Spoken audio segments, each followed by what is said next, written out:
We've been told a million times now that Brexit will either make or break Boris Johnson in this most unpredictable of elections. As appears to be dawning on the Prime Minister, however, voters in England may be preparing to bite him on the bahookie over another big issue, the NHS. With the British Medical Association already warning of an unprecedented emergency, Mr. Johnson is apparently growing increasingly concerned that a winter crisis in hospitals could derail his election campaign. Not one to worry much about accusations of blatant electioneering, see yesterday's cynical announcement about an end to the benefit freeze. He's said to be considering a pre-election cash injection to ease NHS staff shortages and delays in the short term. The problem for Mr. Johnson, of course, is that while voters in Leave voting constituencies may be willing to go along with his Make Britain Great Again bluster on Brexit, I suspect they will take a far harsher attitude to his party's woeful record on the NHS and social care over the last decade, especially if they are health workers and or have first-hand experience of the sometimes devastating reality of delays and shortages. No pre-election cash boost can even begin to touch the long-term structural and ideological underinvestment of the last 10 years.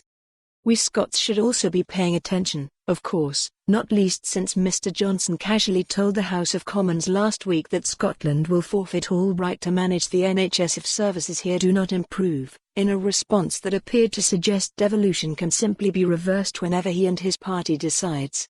Was this just some typically arrogant quip, or did the PM inadvertently let slip a major new Conservative policy? I hope both the media and voters in Scotland will pursue this matter vehemently in the weeks to come. And that's before we even get to what Mr. Johnson's Brexit deal will mean for the NHS throughout the UK. There has been a string of accusations from Labour, the Lib Dems and the SNP that the NHS will be put up for sale following Brexit, accompanied by constant denials from the Tories. Both sides need to come clean with the public about what this actually means. The NHS is not going to be sold to shareholders like British Gas or British Telecom were in the 1980s, but it's certainly possible that more and more services could be contracted out to private companies whose primary motive is profit.